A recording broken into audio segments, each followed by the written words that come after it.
Al-Habib An-Nasib Hamid bin Ali bin Alwi bin Sahib Al-Watib Habib Abdullah bin Ali bin Muhammad Al-Haddad. Beliau dilahirkan di kota Sewun, itu tepatnya di Hadramaut, Yaman.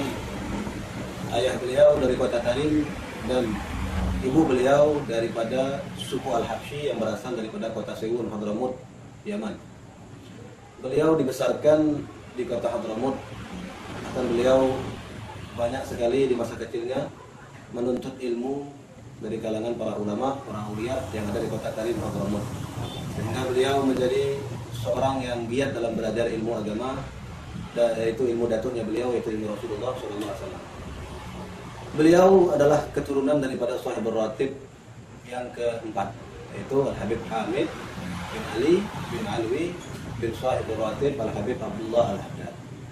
Ketika beliau sudah banyak mendapatkan ilmu dan beramal, di masa mudanya beliau rela meninggalkan kedua orang tuanya karena Allah Subhanahu wa taala dan karena kecintaan beliau kepada Nabi Muhammad SAW untuk menyebarkan dakwah.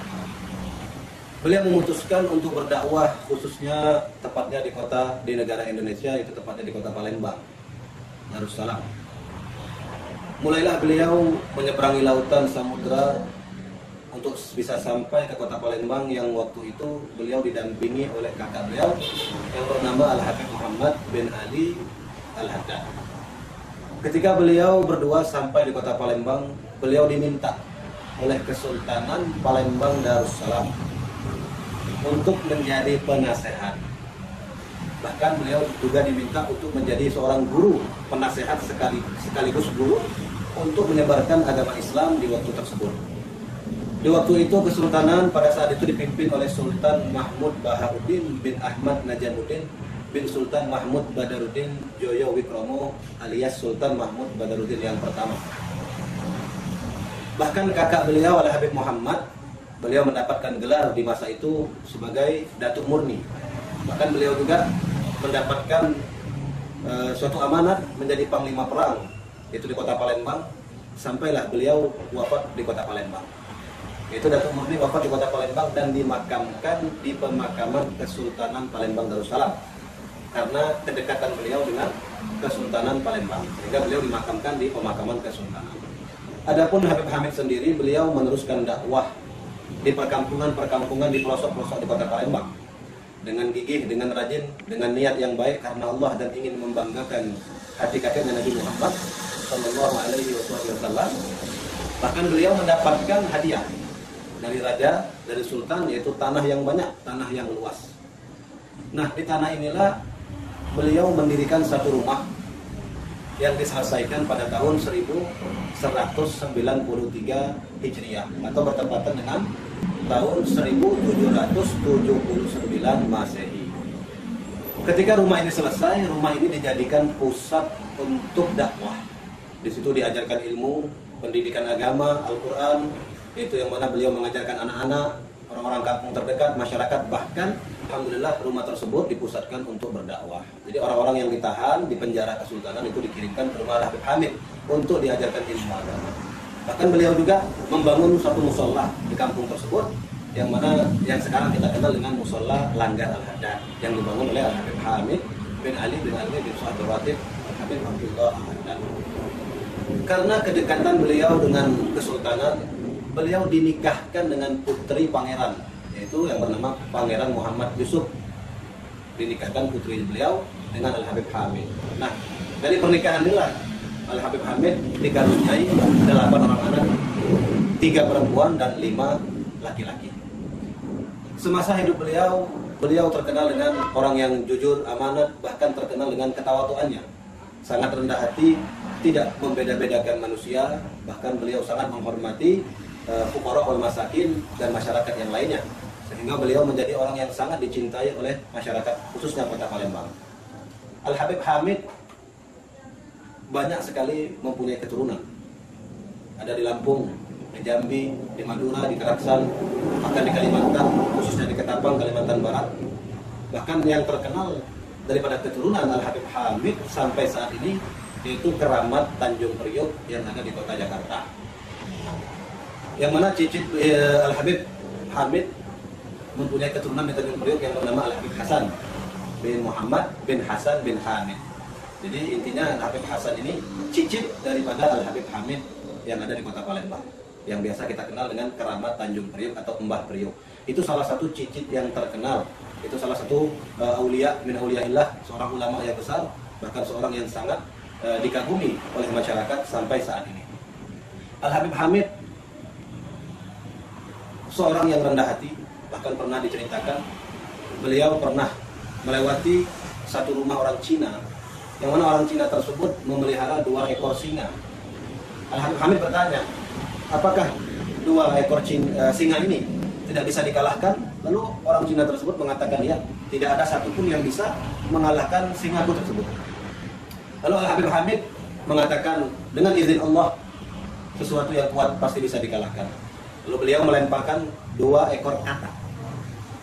Ketika katak itu dilemparkan, katak tersebut mengencingi kedua mata masing-masing ekor singa tersebut, sehingga mata daripada singa tersebut dikencing oleh katak tersebut. Lalu mereka tidak sadarkan diri, mereka berdua berkelahi sehingga mereka berdua pun mati satu sama lain. Maka Al-Habib Hamid mengatakan, tidak semua yang kuat itu bisa menang, dan tidak semua yang lemah itu bisa dikalahkan. Dengan izin Allah, apapun yang bisa terjadi maka akan terjadi. Al-Habib Hamid banyak orang mengenal dengan wali bin auliaillah, maka orang banyak mengambil barokah daripada beliau. Kita teringat ketika Al-Habib Hamid diwafatkan, ketika dimandikan, ada salah seorang orang kampung tersebut, dia mempunyai anak yang gila, yang stres, yang hilang akalnya. Ini anak dibawa ke tempat pemandian Al-Habib Hamid, sehingga ini orang tuanya ini kepingin mengambil barokah dari sisa air yang bekas dimandikan oleh buat Al-Habib Hamid bin Ali Al-Haddad tersebut. Sehingga anak yang gila tadi disembuhkan oleh Allah. Karena berkah air yang sudah menyentuh daripada badan seorang wali, yaitu Al-Habib Hamid bin Ali bin Ali bin Sahib Al-Habib Abdullah Al-Haddad. Banyak diceritakan cerita-cerita beliau, salah satunya ketawaduan beliau semasa hidup, juga semasa wafat beliau. Ketika beliau sudah dimakamkan, ada beberapa orang yang ingin mengambil barokah membangunkan gubah. Ketika dibangunkan gubah, di pagi-pagi hari gubah tersebut sudah tersusun rapi di samping kuburan beliau. Artinya beberapa kali dilakukan, tetap beberapa kali itu juga genteng dan kayu-kayu yang dijadikan untuk gubah beliau itu sudah tersusun rapi di tanah. Artinya beliau orang yang sangat tawadhu ketika hidup, khususnya juga ketika sudah wafat. Beliau diwafatkan di kota Palembang pada tahun 1820 atau bertepatan dengan tanggal 19 Juli 1235 Hijriyah, atau Masehinya tanggal 19 Juli tahun 1980. Dan mudah-mudahan dengan manaqib yang singkat ini kita bisa mengenal beliau sedikit dan bisa mengambil barokah daripada contoh hidup beliau, ketawaduan beliau, rendah hati beliau. Mudah-mudahan kita bisa mengamalkan semuanya. Al-Habib Hamid mempunyai kakek yang tidak usah kita sebutkan lagi, pasti semua orang sudah tahu, khususnya di kalangan habaib, yaitu Sahib Ratib Qutbil Irsyad wa Wasir Ibad wal Bilad, Al-Habib Abdullah bin Alawi bin Muhammad Al-Haddad. Kita mengenal kakek beliau luar biasa. Al-Habib Abdullah Al-Haddad yaitu seorang wali bin auliaillah. Bahkan beliau dilahirkan di kota Hadramaut. Bahkan beliau ketika masih kecil Allah berikan cobaan, yaitu Allah berikan penyakit yang mana sebab penyakit ini kedua mata beliau dibutakan oleh Allah Subhanahu wa taala. Tapi tidak mengurangi semangat beliau dalam menuntut ilmu dan ibadah. Justru ketika beliau mendapatkan cobaan, kedua matanya tidak bisa melihat, beliau tambah rajin ibadah, tambah rajin duduk berkumpul dengan para ulama, bahkan beliau tambah rajin untuk melakukan sunnah-sunnah Rasulullah SAW. Bahkan terkenal Al-Habib Abdullah Al-Haddad ini seorang kutub. Dari kecil beliau tidak pernah mendekati dosa-dosa, dosa kecil maupun dosa besar, sehingga Allah ganti penglihatannya dengan penglihatan ainul basirah, sehingga beliau menjadi ulama besar. Banyak beliau mengarang karangan-karangan kitab-kitab beliau, bahkan kitab-kitab beliau dibaca di mana-mana. Bahkan beliau menyandang gutub. Ya, beliau pernah menyandang gutub, magam gutub ini selama 40 tahun. Gutub yang paling lama saat ini. Dan itu yang dipegang oleh Al-Habib Abdullah bin Alawi bin Muhammad Al-Haddad. Nah, salah satu karangan beliau adalah Ratib Al-Haddad.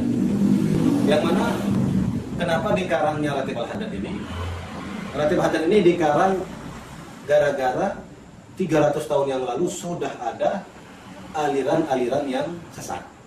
Jadi meresahkan orang-orang yang ada di kota tersebut. Lalu mereka meminta kepada Al-Habib Abdullah Haddad, ya Habib, coba kau karang bacaan yang bisa menangkal, yang bisa membentengi keimanan kami, akidah kami, agar tidak terjerumus di dalam akidah-akidah yang sesat. Lalu mulailah beliau mengarang bacaan-bacaan zikir-zikir aurat yang disunnahkan oleh Rasulullah SAW dan diberi nama dengan Ratib Al-Haddad untuk membentengi keimanan dan akidah dan thariqah Ahlus Sunnah wal Jamaah. Nah, Ratib Al-Haddad ini pertama kali dibawa ke Palembang oleh cicit beliau, yaitu kembali lagi kepada Shahibul Manaqib Al-Habib Hamid bin Ali bin Alwi bin Sadrah. Artinya beliau yang orang pertama kali yang menyebarkan Ratib Al-Haddad di kota Palembang. Mudah-mudahan kita bisa mengamalkan Ratib Al-Haddad ini agar kita bisa dibentengi keimanan kita dan akidah kita dan thariqah kita. Mudah-mudahan mendapatkan barokah daripada Ratib Al-Haddad dan berkumpul dengan Al-Habib Hamid dan berkumpul dengan kakek-kakek beliau, khususnya Al-Habib Al-Haddad dan Rasulullah SAW. Amin ya rabbal alamin. Mungkin itu saja. Assalamualaikum warahmatullahi wabarakatuh.